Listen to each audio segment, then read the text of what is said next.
Zach here from Universal Air, and today we're going to do a walkthrough install of our Aeroleaf system on this 2021 Chevy 3500.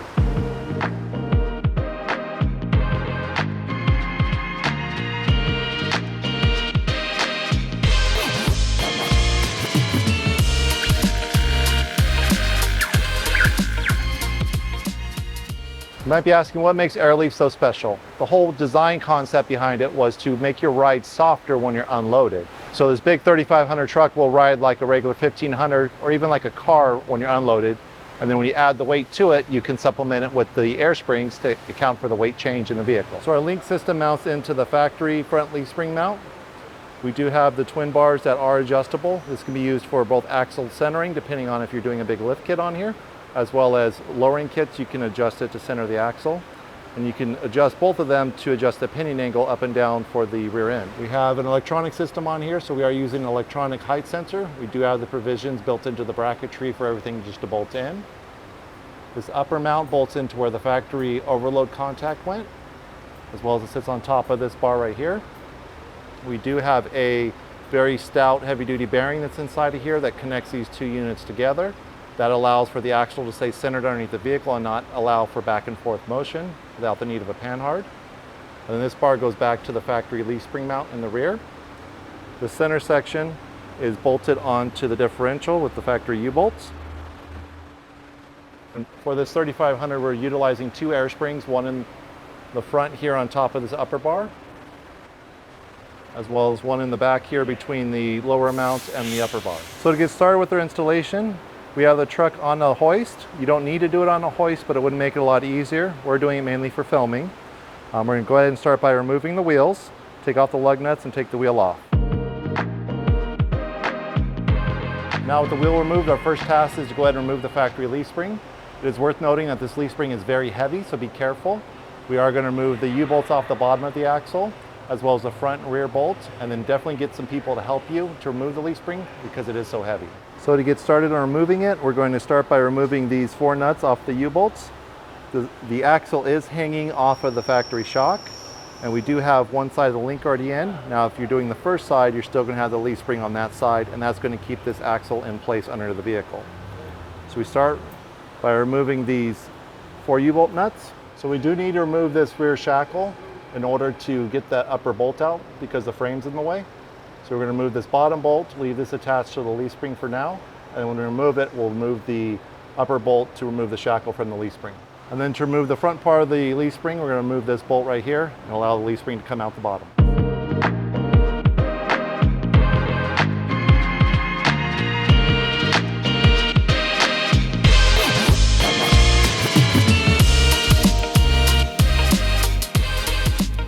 Now that we have the leaf spring removed, we're going to go ahead and remove the contact overloads. We've got 4 bolts on this side with nuts on the other side. And then for the front one, we have 3 bolts, 2 bolts on this side and 1 bolt on the other side.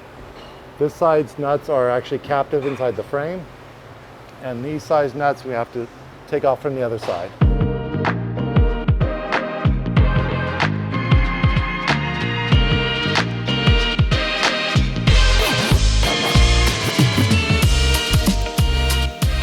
We've had to remove the spare tire in order to gain access to the back side of the nuts inside those holes. As you saw, to remove the leaf spring, we removed the 4 nuts on the bottom of the U-bolts. To release those, you can pull off the U-bolts themselves. In the front, remove the 1 bolt up here that held the leaf spring. And for the rear end, we removed the bolt that ran across the bottom of the shackle, removed the shackle with the leaf spring. Afterwards, we had to remove the shackle because we will be reusing it. Now we've gone ahead and removed the contact overload by taking the 3 bolts out, removed it off. And for the back one, we've taken out 3 of the 4 bolts. For that one, we're going to wait until we get the link installed because we do have to remove the shock in order to remove the nut from the back side. Now it's time to go ahead and start getting the pieces put on. I like to do the center section first. Put the U-bolts over the axle, put everything in very loose. We want to have a lot of compliance. And then from there, we'll go ahead and put in the front bars. We'll hang them off of here and connect them to the center section.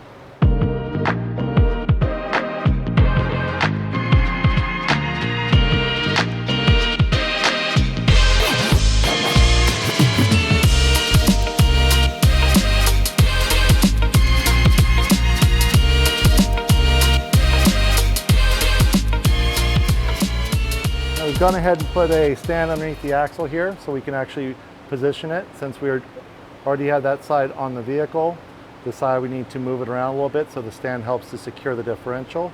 So we're going to need the stand under there to support the rear end so we can disconnect the shock so we can remove the nut off of the upper spring overload, contact overload. And what I've gone ahead and done is started the bolt through the axle mount and the forward bar so it's still flush so we can actually slide this in and line it up with that bolt. So as you saw, we went ahead and got everything loosely put in. All the hardware is still loose. Everything isn't tightened up yet. We did install the upper bag mount for the contact overload mount. Now remove that shock, remove the contact overload, and then we start mounting up some bags.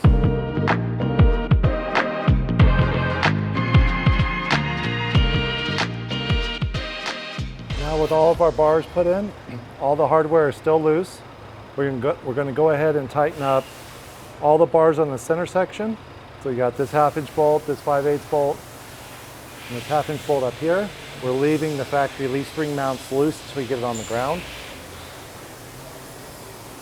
And we want to go ahead and run up all the U-bolts, get all that stuff tight.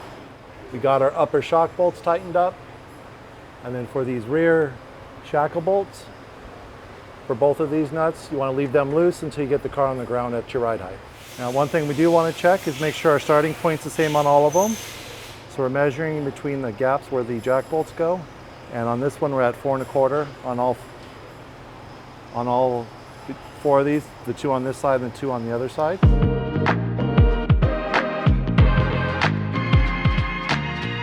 Now time to install our airbags.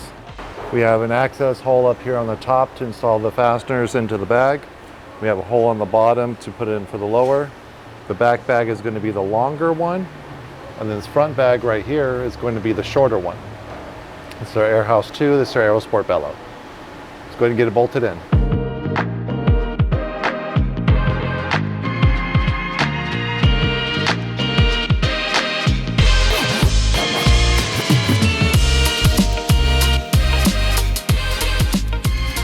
We went ahead and got the top 2 bolts put into the bags.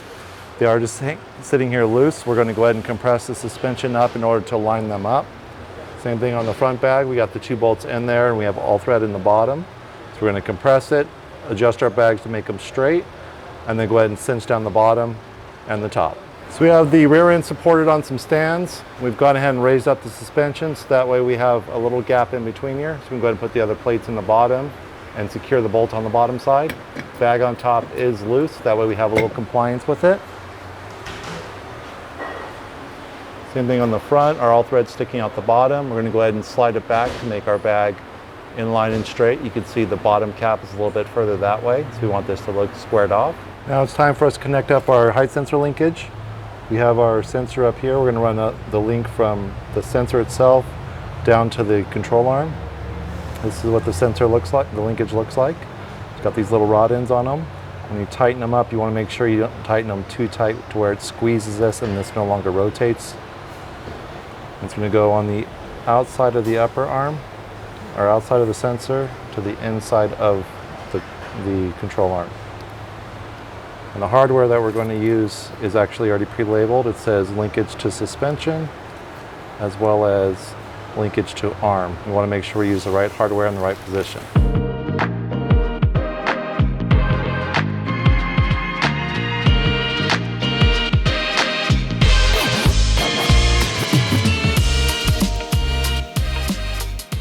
So when I'm tightening up the linkage, I like to sit here and rotate the sensor arm, or the linkage, to make sure we don't go too tight. When it's too tight, when you try to spin it, it's going to bind up and it won't have the free play.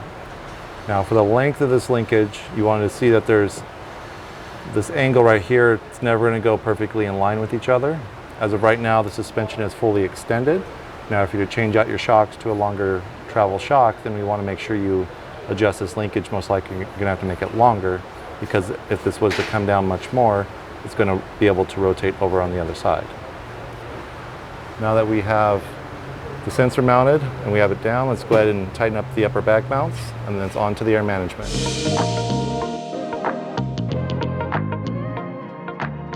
Now when it comes to air management, we've chosen to go with the AccuAir E Plus Connect with the touchpad. We're using the AccuAir VU4, the Viair 380 compressor for its nice compact size, as well as a 2-gallon air tank to have air in reserve.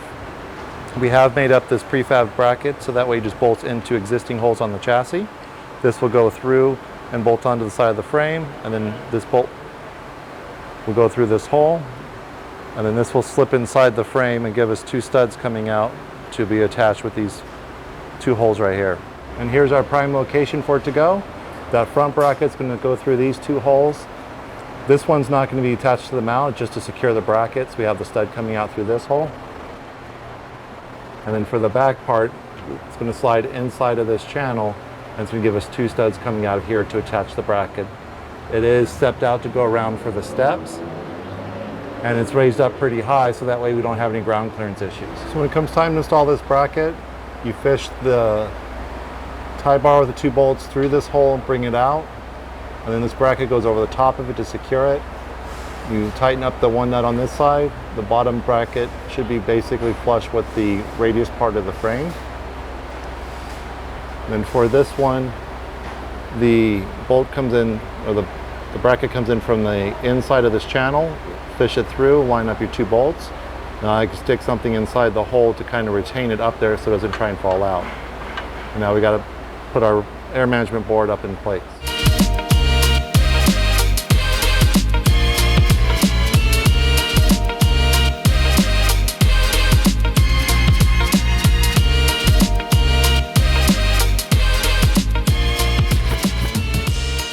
And there's our board all mounted up. We tightened up the 3/8 16 bolts on the bottom, which is a 9/16 wrench, with these 3 nylock nuts. Now for the wiring, we're going to go ahead and flip it up to the top of the frame, and there's a harness on top that we're going to run it along. And we have 2 harnesses here. One of them has the orange, the purple, and the display cable, and the other one is for our battery connections. The battery connections are going to run up to the battery, and then for the orange, purple, and display, it's going to come up through these holes into the cabin area. For airline and our harnesses for the rear, we're going to go from the board up to the top of the frame and run along the top of the frame to this cross member right here. This is where the factory harness crosses over to the other side. So that comes over along the harness over the gas tank, or in this case the fuel tank because it's diesel. Come out the top, go over to height sensor, as well as for the air springs. And then for the passenger side, it's going to come along the top of the frame and go right to our height sensors and our air springs. Right here's the top of that cross member for the crossover. Now when it comes to running your airlines, I always prefer to wrap them with some painter's tape. Get the end, just quickly go ahead and wrap around the end and tear it off. And you want to make sure to close up the end. What that's for is to keep all the wax that GM likes to put on the frame from getting inside the airline. Because if it goes inside the airline and you plug the airline into the bag, as soon as you fill up the bags and release them, all that junk's going to work its way back to your valve and clog up your valves. This is good cheap insurance when you're running it to make sure you don't get debris inside your airline. So I'll tape up the end, start from one end and work it all the way down, and that'll keep the airline clean, not scratch the outside of it, because if it's scored, it will leak around the inside the fittings because the fittings seal with an O-ring around the outside of it. So wrap your airlines up with tape, makes your life a lot easier.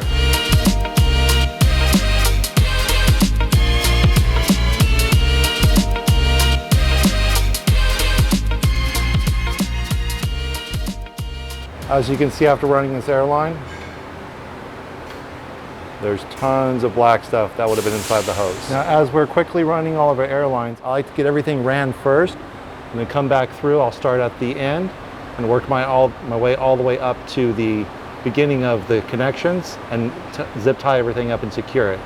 As it stands right now, it's a very messy install. Take the time and go through and secure everything up, because last thing we want is one of our airlines to come in contact with the exhaust. For your height sensor wires, they are labeled. This is sensor 4, this is going to be for the right rear, and for sensor 3, it's going to be for the left rear, or the driver's rear. Sensor 4 is the passenger rear. Now for situations like this where we have a lot of excess wire, we can't easily trim it back, what I'll do is I'll go from our, well, first of all, find out a good spot to bundle up your excess. I like the spot right above the cross member on the exhaust. So what I'll do is I'll work my way from the sensor back to this point, and then from the valve, or excuse me, from the ECU back over to that point, and to bundle them up and secure them to the factory harness. Now it's time for us to fish our wires up to the battery connection. If we remove the battery cover, we're going to make a connection to the battery positive post as well as the ground. We're going to fish the wires up through there. The easiest way I find to do it is get yourself a piece of the 1/4 inch airline, and then you can just fish it down to the bottom.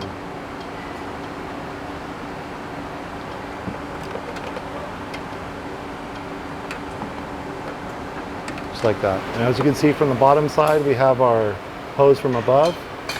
Fish it right down through there. We can go ahead and tape our power wire onto it and pull it up to the top side. Now up here on the top, we just grab our airline and gently pull it up. Now we're going to go ahead and make our connections to our ground. And of course, to go without saying, be mindful, you don't want this to touch any of the positive side because that would cause a direct short. Now we can untape our wires. Carefully, we want to drop it back down there. And then for our fuse, just going to run through there and connect onto the positive side.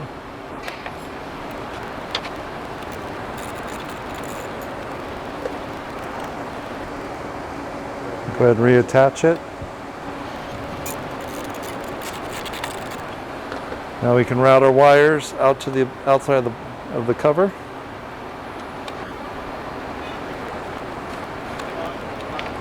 We end up sticking the fuse right there. We can make our power connection in and put our cover back on. So let's go ahead and clean off our bottom side of our fuse holder. On the top of our battery, we're going to double side tape the fuse down.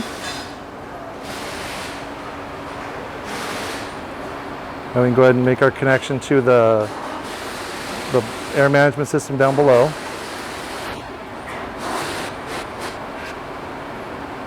Try not to drop these tiny little nuts and washers.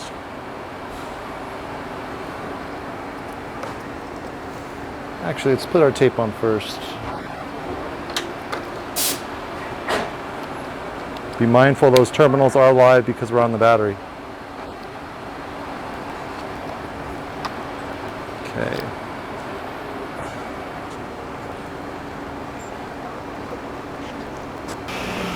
We are secured to the fuse now. Put the cover back on. Now let's stick it down. All right, now we routed our wire. Go ahead and put our cover back on.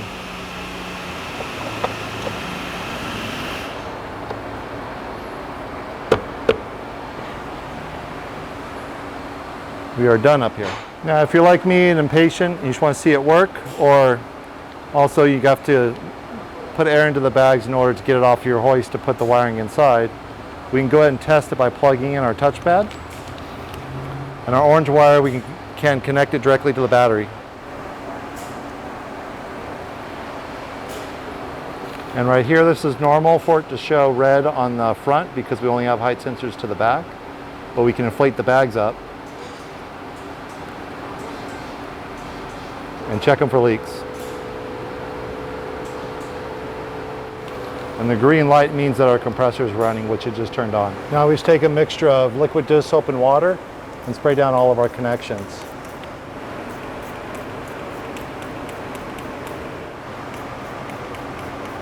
We're going to go up there and we'll look for some bubbles.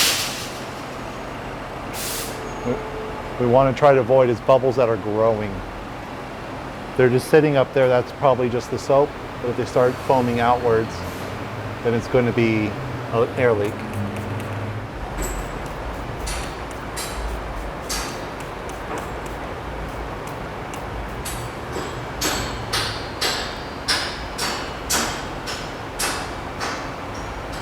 No bubbles, no trouble. So for the final airline routing, I went up from the rear arm up to the frame, ran along the top of the frame, connected up with the airlines from the front bags as well as the wiring for the height sensors, ran along the top of the frame to the cross member, went across the cross member, along the top of the cross member over to the other side, to the passenger side. where we met up with the wires and the hoses from the passenger side bags. And I changed my mind on where to put the excess side sensor wires. I ended up looping them up here on top of the frame. I didn't really like the idea of putting it that close to the exhaust when it wasn't needed. That's why I chose to move it over to this side. And then for the power wires and the wires going inside, those are just ran along the harness on the side of the frame. We still have yet to run the wires inside the cabin. Let's get it off the rack so we can get those in. Now we have the truck off the rack so we can actually get into the interior. We're going to go ahead and remove the sill plate, the seat trim. The sill plate's connected to the kick panel as well as our fuse panel access. So we can drill our hole through the plug on the floorboard that we saw underneath and route our wires up inside. We've got our hole drilled in the center of this plug. That way if you ever want to remove it, you can always just replace the plug. We're going to put in one of these rubber grommets inside of the hole that we just drilled. So that way we have a safe spot to run our wires up through. And from there we're going to fish the wires up inside. We're going to run up the floorboard. For the orange wire, we're going to run it over here into the fuse panel. This right here is our cigarette lighter fuse or power port, however you want to look at it. When it's in this position, that's always on battery connection, so it does leave us an open port right here for a 12-volt switched ignition. So we're going to connect our orange wire to that terminal right inside of there, and that'll give us ignition for our system.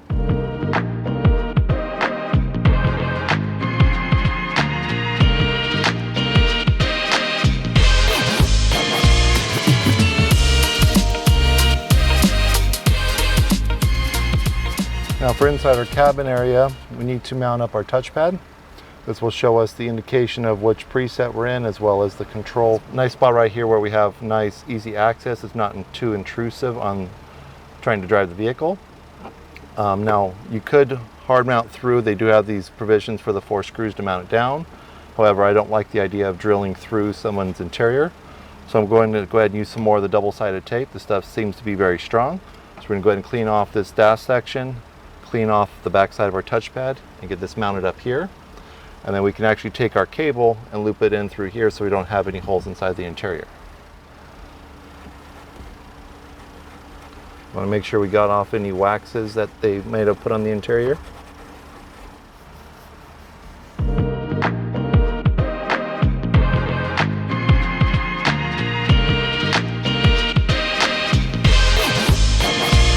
Cable I can stick to the side of the double-sided tape so you can see it.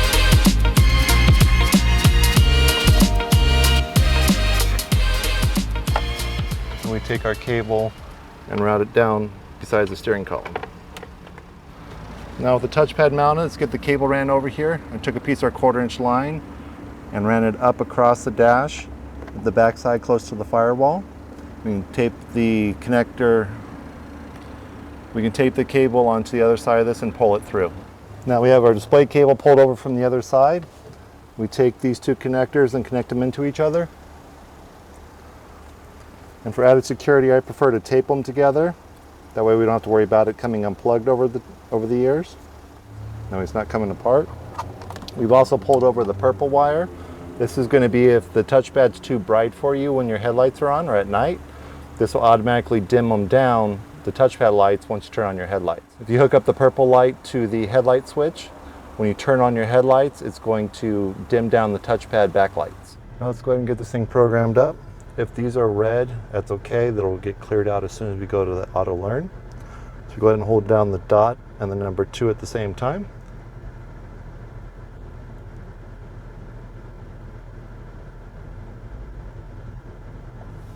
It'll start flashing like that.